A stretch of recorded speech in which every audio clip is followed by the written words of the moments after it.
Right, good morning people, how are we?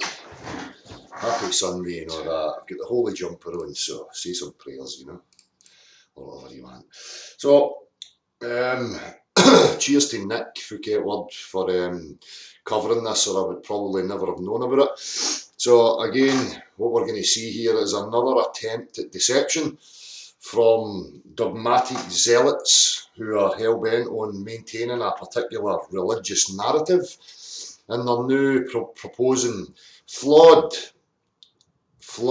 experimentation or measurement.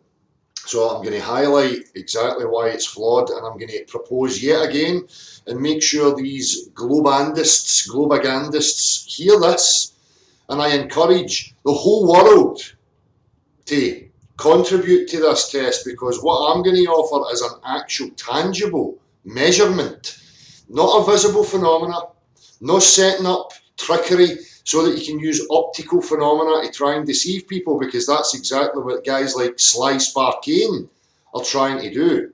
So we'll have a wee look at Mr. Sparkane's utter nonsense. And I don't apologise, because you must be seriously retarded, or else you're just willfully ignorant and deliberately trying to deceive people into believing your religious hogwash. So I encourage everybody who comes across this video to please, I'm going to start a campaign. I think the whole world, the whole scientific community should be contributing to this measurable, repeatable test that will put this to bed once and for all. So we look at, put things in perspective. People like NASA are getting $52 million a day. What is the rest of the scientific community getting in regards to funding? This test is a small, tiny fraction of any of these budgets that these people are getting. So everybody that's involved in this whole question, everybody that's involved in the whole scientific community, the whole world at large should be up in arms and willing to contribute to what I'm going to offer, because it's very decisive, it's not inconclusive, it's an actual tangible measurement. Now, me for one, I do not require it, but I know that if we can push this forward, it will open up the floodgates. The globe Earth will be destroyed. Not that it needs any more, but it will be in the eyes of everyone if we partake in this actual tangible measurement. So, let me just get to Mr. Sparkane's nonsense, and then I'm going to show you something that I've already done, and then I'm going to show you what I propose. And there should be no reason for anybody to reject what I'm going to propose, because it's not visible phenomena, it's tangible measurement.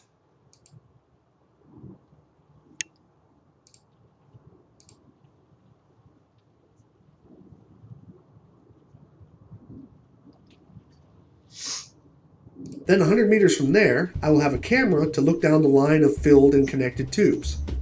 And although the terrain might be uneven, the test. If you take two plastic tubes and set them up vertically, then you connect those tubes and put water in them, the water will create a level, regardless of the tube heights or thickness.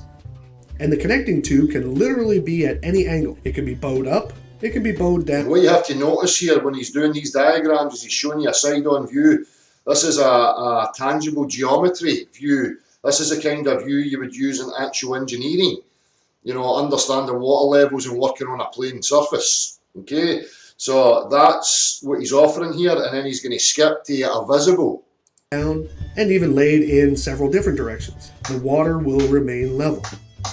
What I will be doing is placing connected vertical tubes 100 meters apart, across 1,600 meters, or just short of a mile. This will create 17 measuring points. Then 100 meters from there, I will have a camera to look down the line of filled and connected tubes. And although the terrain might be uneven... So there's the deceptive part. So it's showing you an orthographic view, side-on view here, of a tangible reality and everything being level. Now he wants to propose that he's going to put a visible optical device here and look along these pipes. And what he's professing is that they should all be straight, but that's not what happens in the visible world. What happens in the visible world is what I'm about to show you here that I've already done. Tube, and I've used coolant, engine coolant for a car, radiator coolant, so it's green and we can see it. What you need to do when you're making a spirit level is make sure you don't have any air bubbles, any gaps between the liquid through the tube, or else you're going to get an inaccurate reading. And once you have it set up and you hold your pipes up, you'll have perfect level on both ends. Now we can start to put these pegs in and align the top with the top of this, and then we'll have every peg at the same elevation, and then when we use the taller pegs at the back, we'll just be using the marker here to show the height of the poles that are in front of it. So you recording that anyway? Now what happens in visible space is things appear to diminish in size. You can see that already the next lot are now lowering in the visible field. Tangibly, we know that they are not. It's been measured with a spirit level, okay, a water levelling device. We know that each one of these poles is perfectly aligned in elevation from each other. But in the optical world, when we view things, things appear to diminish and get smaller. Not very much point in zooming in any further. Right, okay, so the crosshair you can see is right in line with that pole there on the left. And as we zoom in, we're getting a drop. Yeah. Okay. See that clear? That will do. On the big. And as you can see when it's just stop. As you can see, there's a drop in them. Not only that, this park, this playing field, take a look at the goalposts in the background. These poles are more than, half the size of the height of these goalposts. And you can see how things diminish in apparent size when we're viewing things in the visible realms. Okay, that's what happens. So, Mr. Sparkane's experiment is hugely flawed because he's invoking tangible reality and then trying to superimpose visible reality over the top of it, which is absolutely preposterous. And he knows fine well what he's doing and what's going to be achieved. There is a decrease in apparent size over distance. You don't need to be an intellectual to understand that. All you have to do is go and have a look outside. Note how things get smaller as they go away from you in the distance. So, Mr. Sparkane and the rest of the globe community and the world at large, let's all contribute to an actual physical, tangible measurement over a body of standing water. Now, we can identify a reservoir, something that we know is perfectly level and contained and only has an overflow spill, so that when rain falls, it overflows and it's not on a slight gradient so that the water will run out of a channel at either end. So, we start with the body of water and it will be performed over the body of water. Now, plain engineering principles will be utilised. We start from the very first point. This is our reference point, okay? What will happen is we build the first reference point perfectly plumb, perfectly level, okay, over the body of water. Then,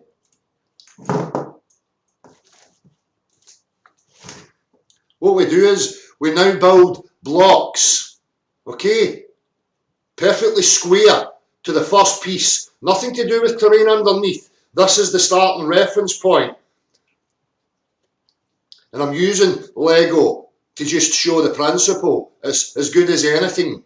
The principle stands, okay? So we start to build from this point, perfectly square from the first point, and we build the blocks out. We can support underneath. The supports underneath are irrelevant.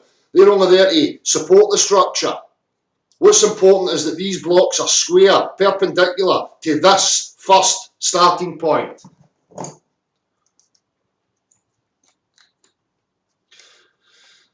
Once we have achieved the structure, what must happen on a globular Earth is this.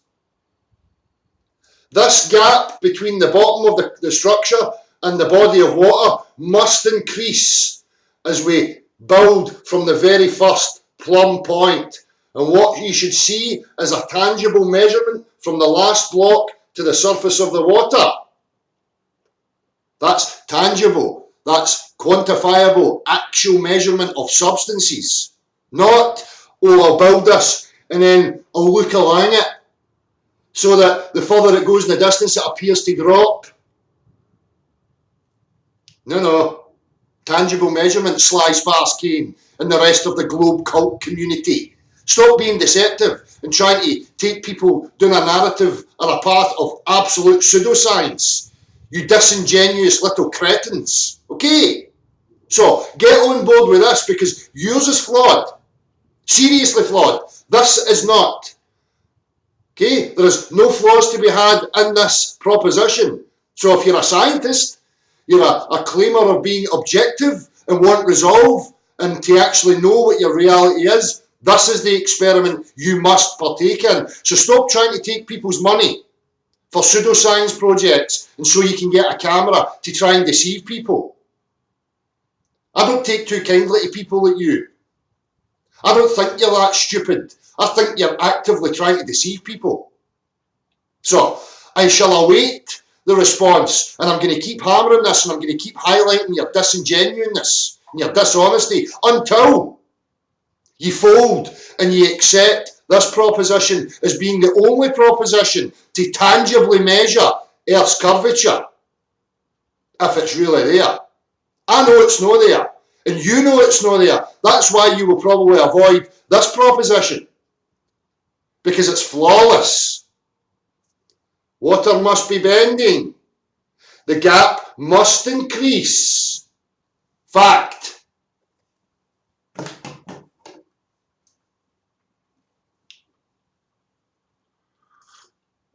So, please people, don't put up with this crap. Please share this proposition, whether you share the video, edit it, or just use your own linguistics to keep proposing it and to keep pulling them up on the pseudoscience. Flawed experiments, flawed measurements. It's very deceptive. We don't have quantification of visible phenomena. It's just guesswork. It's inconclusive. Tangible, actual constructs with substance and actual measurement. There is no flaw. This can be achieved very easily.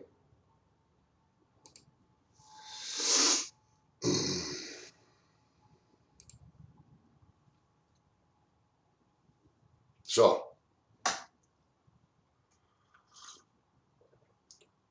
this is where our attentions has to be, on physical measurement of tangible substance, not in the realms of visible phenomena and people with optical devices making claims and assertions about something that's not quantifiable. It really pisses me off. Again, if you could get everybody that's involved in this topic of discussion, there should be absolutely no reason for them to want to avoid this. And if they do try and avoid it, that should tell you something about who they are. I've got nothing to hide. I'm up for it. I will front this, I will push, I will endeavour to make this measurement happen. So should they.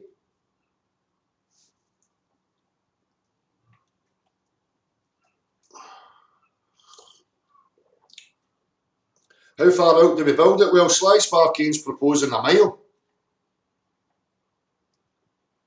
Over a quarter of a mile, over half a mile. You should start to be able to measure a difference in the gap from the bottom of the construct to the level water beneath. So even halfway, we would already be taking measurements to show that there is no decrease or increase and the gap between the structure and the water surface.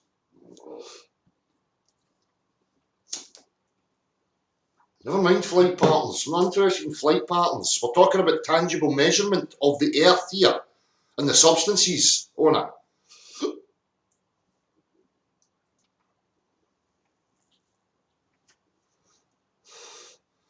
Mark, remember that would only need half a mile. Again, you know, if they're saying 8 inches over a mile, we'll just take that that's what they're saying. And it should be 4 inches over half a mile. In engineering and construction, that's notable. That's measurable. That has to be accounted for. You don't just build structures and say, it's all right, there's a 4-inch difference from one end to the other. Fuck it.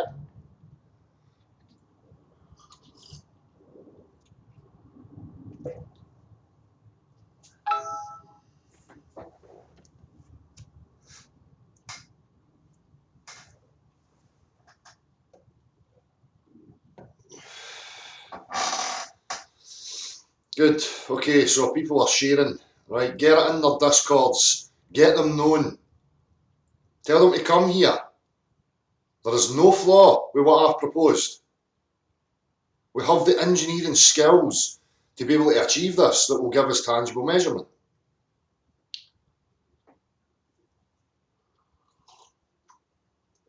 Four millimetres over a 50-metre pool, I heard. Well, even that's measurable. Flat Earth Underground.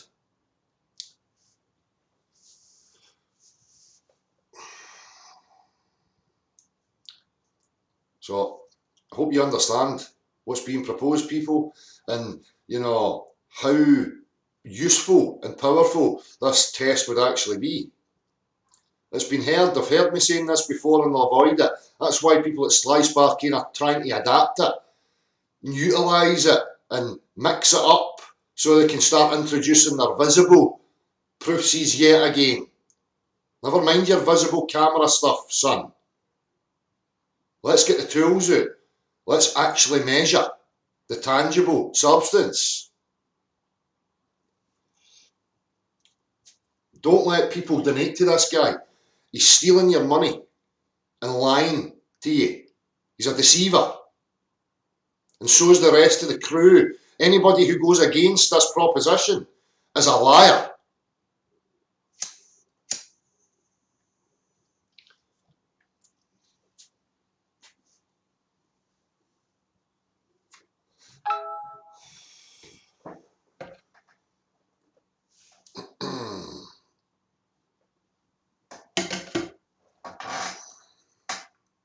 So, I'm going to go away, I'm going to go to the gym, I'm going to get some breakfast, maybe go for a swim, and I'm going to come back in the afternoon. I'm going to start having a look at some of these characters. I see there's another wee guy here called Planar Walk, who's another part of these Globe Cult Gimpy crews, called Planar Walk. How ridiculous. Yes, you are a plane walker, because you walk on a plane.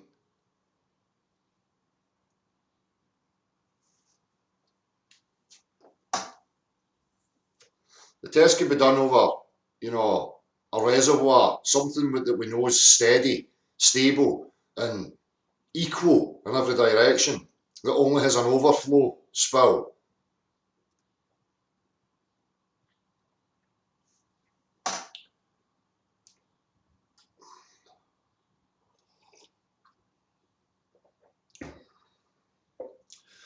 Well, Mark in Melbourne, that's already done. What about a long square trench and fill it with water with markings on it?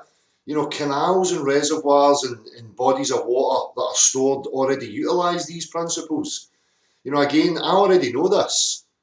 And so do the people who partake in it. It's just this globe cult, and it's hell-bent on deceiving people and trying to confuse and muddy the waters of what is actual tangible measurement by invoking visible phenomena, visible geometry, and trying to superimpose it over tangible, three-dimensional, quantifiable substance geometry.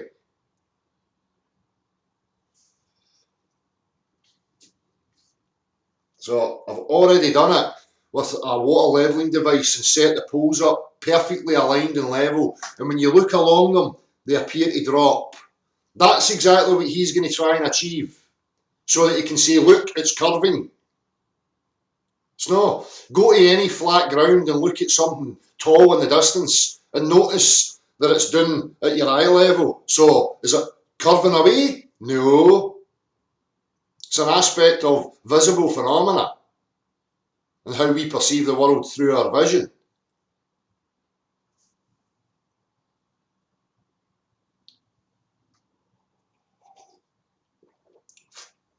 So, keep it short and sweet. Again, just for anybody that missed it, body of water, first structure, perfectly plumb, perfectly level. This is our reference point. Nothing underneath, nothing above. This is the apparatus that determines everything. Then we build perfectly square to the first piece. What should happen as we move along? There should be an increase in the gap between the first point and the last point. Measurable, tangible. No, oh look, it's dropped. Okay, tangible substance. Get on them, people. Don't let them away with it. If you come across this, please do not donate your money to a charlatan known as Sly Sparkane or any of the other globe cult deceivers. The only way you should donate your money is if they're willing to take part and push forward what has been proposed here. Okay? Cheers, people. I will see you probably later today. Take care.